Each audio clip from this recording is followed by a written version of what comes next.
एक बार फिर से स्वागत है। हम चर्चा कर रहे हैं 15वीं लोकसभा पे और हमारे साथ हैं भूपेंद्र मानी जी, वरिष्ठ पत्रकार, उपेंद्र प्रसाद, वरिष्ठ पत्रकार, और नंदकिशोर गर्ग जी हैं, वरिष्ठ नेता हैं, विधायक हैं दिल्ली विधानसभा। आपको हम दिखाते हैं वेंकैया नायडू, बीजेपी के वरिष्ठ नेता हैं, पूर्व अध्यक्ष हैं, सांसद हैं। उन्होंने क्या कहा? इसके लिए जिम्मेदारी सदस्यों का नहीं है, सदस्यों से ज्यादा सत्तारूढ़ पार्टी का जिम्मेदारी इसमें ज्यादा है। कारण क्या है? सरकार जिस तरह का व्यवहार करते हैं उसके आधार पर बाकी लोगों का कोऑपरेशन होता है, मगर सरकार यहाँ होमवर्क नहीं करते, मर्यादा का पालन नहीं करते और अपना पार्टी को भी कंट्रोल नहीं कर पाते, अपना अलायंस के साथ भी ठीक तरह से व्यवहार नहीं करते, विपक्ष से कंसल्ट नहीं करते, विपक्ष को इंसल्ट करते। कंसल्ट करना इनका स्वभाव नहीं है, इंसल्ट करना हमेशा इनका स्वभाव है। इस कारण से भी कटुता पैदा हो रहे और सदन ठीक तरह से नहीं चल पा रहे। एक दूसरा, सदस्य भी इसके बारे में थोड़ा आत्मावलोकन करना चाहिए, इंट्रोस्पेक्शन करना चाहिए। ये गलत मैसेज जा रहे लोगों में, गलत संदेश लोगों में जा रहा है। सदस्यों को भी अपनी मर्यादाओं का, मूल्यों का ध्यान रखना चाहिए। लेकिन जो महत्वपूर्ण बात वेंकैया नायडू ने कहा वो कि सरकार कहीं ना कहीं इस पूरे, अगर 15वीं लोकसभा सबसे ज्यादा बाधित रही तो उसके लिए सरकार जिम्मेदार है। उपेंद्र जी, बिल्कुल सही है। ये सही है, सरकार का विपक्ष जिम्मेदार नहीं है, विपक्ष से ज्यादा सरकार जिम्मेदार है। क्योंकि लेकिन सिर्फ सरकार जिम्मेदार है ये नहीं कह सकते। डिसरप्शन इसलिए हुआ कि सरकार वो काम करना चाह रही थी जो उसके बूते का नहीं था। तो कोई भी सरकार होती है, जैसे नरसिंह राव की सरकार भी थी, वो माइनॉरिटी सरकार थी, उसमें इतना क्यों डिसरप्शन हुआ? क्योंकि सरकार जो भी करना चाहती थी उसके पहले कंसेंसस बना लेती थी। ये सरकार क्या कर रही थी कि पहले डिसीजन ले लो, उसके बाद उस पर कंसेंसस बनाने की कोशिश करो। ये FDI का मामला हो, दूसरे इशूज वगैरह हो, बहुत सारे इशूज पहले इंट्रोड्यूस करो बिल और उसके बाद है कि लोगों की सहमति लो, यानी फोर्स कर दो सहमति देने के लिए। कहीं ममता बनर्जी को दबाने की कोशिश की जा रही है, कभी किसी और को, अपनी ही घटक दल है उसको दबाने की कोशिश की जा रही है, बिल इंट्रोड्यूस करके या कोई डिसीजन ले करके फिर विपक्षी पार्टियों पर हमला किया जा रहा है। इसका जो पूरा जो मैकेनिज्म था सरकार का, वही फॉल्टी था। भाई सरकार को सोचना चाहिए कि वह एक अल्पमत की सरकार है, उसे सोचना चाहिए कि उसके अपने घटक दल हैं, घटक दलों से विचार विमर्श करने के बाद जो निर्णय लेना चाहिए, तो निर्णय लेने के बाद फिर उसे विचार विमर्श कर रहे हैं। फिर वो घटक हल्ला कर रहा है, मायावती हल्ला कर रही है, उसमें डिसरप्शन हो रहा है। कुछ जांच की मांग की जा रही है जेपीसी की, 2G स्पेक्ट्रम पे, उसको आप नहीं कर रहे हैं उसमें, जबकि आप जान रहे हैं कि बहुत मेजोरिटी में है, मतलब ज्यादातर तो वही हमेशा ये सरकार है जो हमेशा 272 के पॉइंट से नीचे रही है। आप अगर ध्यान देने तो बाहरी सपोर्टरों को छोड़ दीजिए, SP BSP को जो बाहर सपोर्ट कर रहे थे, तब 272 के नीचे ही रहे हैं। लेकिन उसके बावजूद भी इस तरह से बिहेव कर रही थी उसको 2/3 बहुमत प्राप्त हो। तो अपनी सीमा को नहीं समझ पाना, ये सरकार की बहुत बड़ी गलती थी। अपनी सीमा को समझना चाहिए था। सीमा को समझते हुए अपने घटक दलों से, अपने बाहर से समर्थन करने वाले दलों से या विपक्षी पार्टियों से, तीनों स्तर पर इसको कोऑर्डिनेशन बनाने की जरूरत थी। लेकिन ये कोऑर्डिनेशन बनाने की कोशिश ही करते थे बाद में, तब तक पहले डिसीजन लेते थे, उसके बाद सहमति उस पर बनाने का प्रयास करते थे। ये सरकार की जो शैली थी, ये शैली लगातार 5 साल तक रही और ये सबसे बड़ी विफलता का सबसे बड़ा कारण यही है। जी धर्मानी साहब, मुझे ये लगता है कि जो बात कह रहे हैं, अभी आपने जो प्रतिक्रिया दिखाई जी, ये सरकार कंसल्ट नहीं इंसल्ट करती रही। मैं पूरी बात कर लूं, इसका सबसे बड़ा प्रमाण आपके सामने है। देश का प्रधानमंत्री अमेरिका में है और कांग्रेस का नेता जो अब उप प्रधान है राहुल, वहां पर आके, राहुल गांधी प्रेस क्लब में आके जो उन्होंने किया, जिस प्रकार उन्होंने फाड़ा और फिर सरकार ने बैक ट्रैक किया, वो आपके सामने है। जो उन्होंने कहा वो यहां पर नजर भी आया। जब विपक्ष उसका विरोध करता है तो वो एडामेंट है, और जब उनका अपना नेता उसको फाड़ के फेंकता है, बैक ट्रैक करते हैं। जो उपेंद्र भाई ने बात कही कि जब मिनॉरिटी सरकार है उसमें कंसेंसस, जो पर्दे के पीछे कंसल्टेशंस होती हैं, वो बहुत महत्वपूर्ण होती हैं। और वो कला जिस प्रकार PV नरसिम्हा राव ने दिखाई, जिस प्रकार वाजपेयी सरकार ने दिखाई, वो इस सरकार में देखने को नहीं मिली। और यही कारण रहा कि जितने भी बिल आए और जिस प्रकार का आप मिनॉरिटी में हैं, उसके बाद इतने बड़े बड़े स्कैंडल आ रहे हैं, स्कैम आ रहे हैं, और आप अपनी जबरदस्ती करना चाह रहे हैं, अपनी जिद पर अड़े हैं, तो ये तो होना ही था। इसको अगर आप 15वीं लोकसभा में का जो वातावरण पूरी तरह से जिस प्रकार विवादों में रहा है, जिस प्रकार आलोचना का शिकार हो रहा है, उसका सबसे ज्यादा अगर जिम्मेवारी है तो वो आप जो बात कह रहे हैं, मुझे लगता है कि विपक्ष से ज्यादा सरकार की है, क्योंकि सरकार का दायित्व बनता है सदन चले। जी नंदकिशोर जी, विपक्ष का भी दायित्व है लोकतंत्र में, संसदीय लोकतंत्र में। संसद की मर्यादाओं की हम बात करें, संसद में मर्यादाओं की बात करें, सदस्यों की मर्यादाओं के मूल्यों की बात करें, तमाम जगह अगर आप देखें तो 15वीं लोकसभा में ये तमाम चीजों को ताक पे रख के अगर आप देखेंगे ज्यादातर समय, खास करके क्योंकि इस समय कई बार लगातार हाउस बाधित रहा। हाउस बाधित हुआ और ये शीतकालीन अधिवेशन का ही विस्तार था। सरकार जब जितने बिल लेके आई थी उतने वर्किंग डे उसके अंदर नहीं थे, जब फ्राइडे को अलग कर दें तो सरकार को, और फिर क्रेडिट लेने के लिए पहले से ही शोर। ये हम एडवर्टीजमेंट आप पढ़ रहे हैं कि रेहड़ी पटरी वालों के लिए पिछले 6 महीने से जी। अभी ये 5 या 6 बिल जिनके बारे में कमलनाथ जी बात कर रहे थे, इनका क्रेडिट लेने के लिए राहुल जी पहले से ही शोर कर रहे हैं। यदि पास करने हैं, सहमति बनानी है, एक्सटेंड करना है, तो इस टाइप के कामों में क्रेडिट को सामूहिक तौर पे संसद को मिलना चाहिए। आखिर जन लोकपाल या लोकपाल बिल पास हुआ तो क्या कांग्रेस अकेले कर पाई? क्या बिना भाजपा के, बिना विपक्ष के सहयोग के बिल पास नहीं हो सकता? क्रेडिट लेने के लिए आप पहले से ही बाजू उठा उठा के हम ये कर रहे हैं, आप कहो ना कि पूरी संसद ये कर रही है। देश को ये मैसेज देने की जब कोशिश करेंगे कि कांग्रेस तो भ्रष्टाचार हटाना चाह रही है, जो सबसे ज्यादा भ्रष्टाचार पिछले 5 साल में लाखों करोड़ तो ऐसे हो गए जैसे 100-200 करोड़ हो। बेचारा राजीव गांधी 64 करोड़ पे चला गया था, और आज 1.5 लाख करोड़ रुपए की बात तो ऐसे सहज रूप से बात हो रही है, जेल में होके आ रहे हैं, बाहर आते हुए शर्म नहीं आ रही। आज भी सबसे ज्यादा चेहरा सुरेश कलमाड़ी का नजर आ रहा था जब संसद के अंदर भाषण हो रहा था मनमोहन सिंह का। तो कहाँ शर्म लिहाज कुछ तो बच जाए। और ये सारे कारण, और तेलंगाना वाले बिल पे चैनल बंद कर दो, दरवाजे बंद कर दो, और येन केन प्रकारेण अपना वायदा निभा के, और फिर हम कहेंगे सोनिया ने वायदा निभा दिया।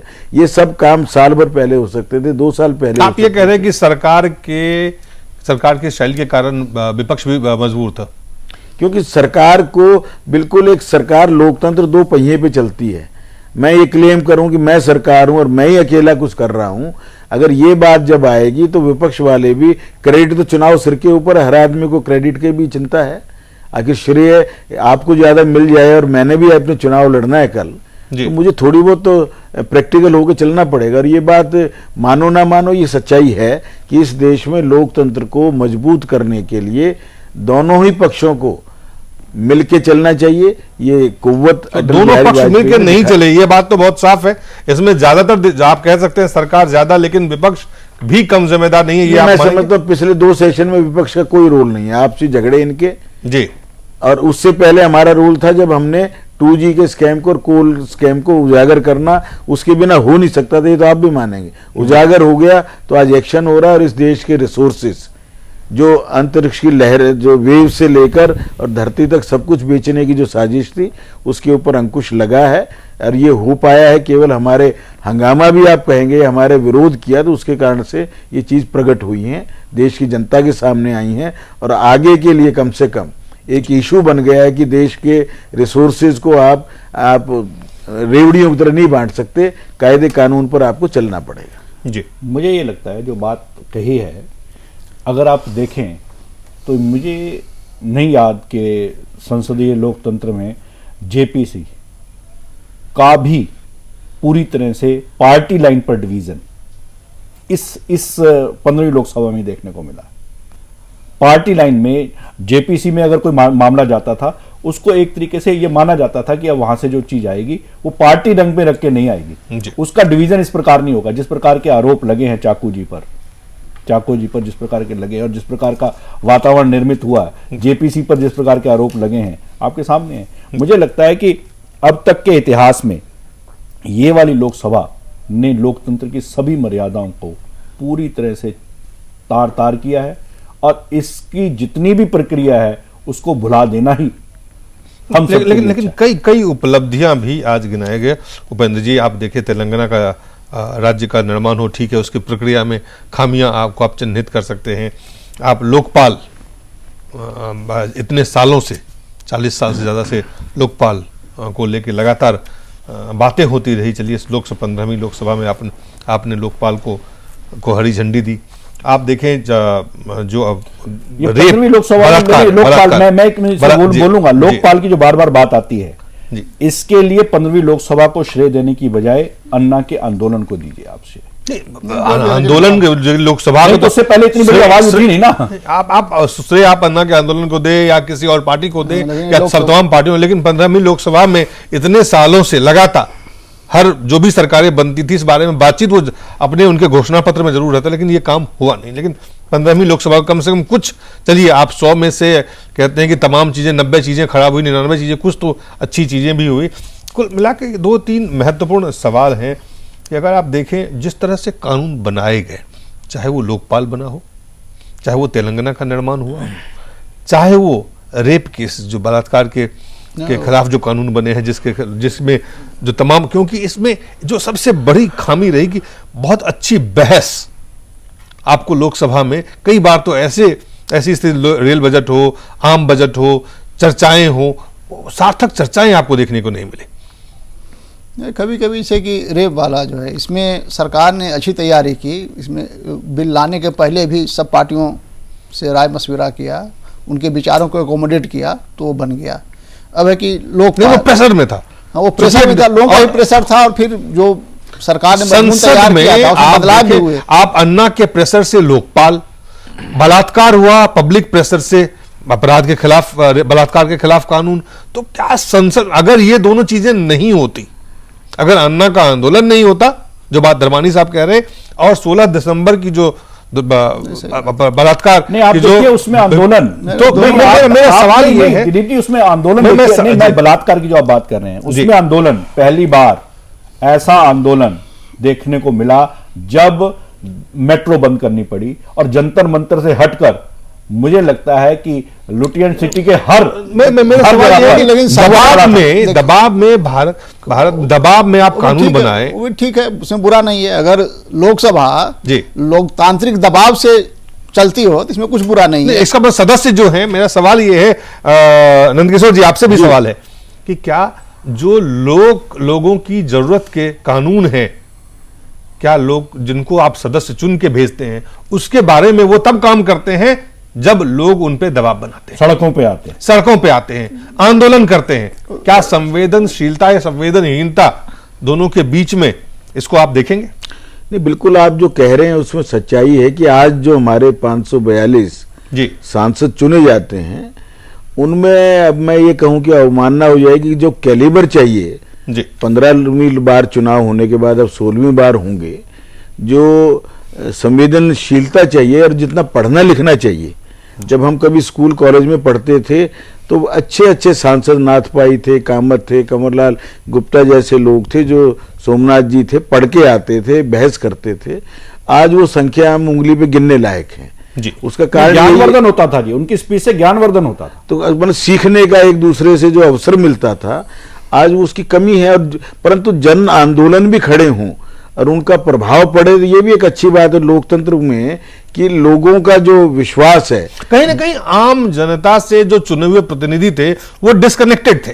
हाँ, तो वो धीरे धीरे इससे सुधार आएगा, मैं समझता हूं। आखिर जनता जो है पढ़ लिख गई है, अब पढ़ लिखने के बाद उनको अपना असर्टिव होना ही पड़ेगा, और जितना ज्यादा असर्टिव होंगे, आखिर इस देश में अंग्रेजों के बनाए हुए हजारों कानून जिनको आज वो बिल्कुल काल बाह्य हैं, जिनके आज वो समय के हिसाब से ठीक नहीं है, परिवर्तन करने की जरूरत है। इंडियन पेनल कोड हो, सीआरपीसी हो, कॉन्ट्रैक्ट एक्ट हो, सब 1861 से लेके 1947 के बीच के सभी कानूनों को आज रिव्यू करने की जरूरत है, उनके नए सिरे से बनाने की जरूरत है। युग परिवर्तन हुए हैं, उसके हिसाब से हमारे कानून आज वहीं के वहीं है, और संसद को फुर्सत नहीं है।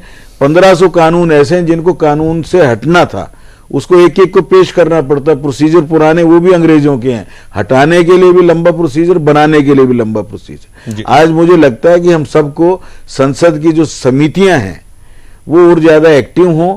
संसद के सत्रों में हंगामे आपको मेरे को नजर आते हैं, संसद की कमेटियां बहुत काम कर रही हैं, अच्छी चीजें भी हमें देखनी चाहिए, कुछ रिफॉर्म्स आए हैं, कुछ और आने चाहिए, और संसद कम से कम 125 दिन के आसपास बैठना शुरू कर दे तो आप लंबे सेशन हो, सबको बात कहने के अवसर मिले, प्राइवेट मेंबर अपना शुक्रवार के दिन का उपयोग करें, अच्छे सवाल आए, सुधार होगा। और सुधार हमेशा हम सुधार होगा, इस पे हम भी चर्चा करेंगे छोटे से ब्रेक के बाद।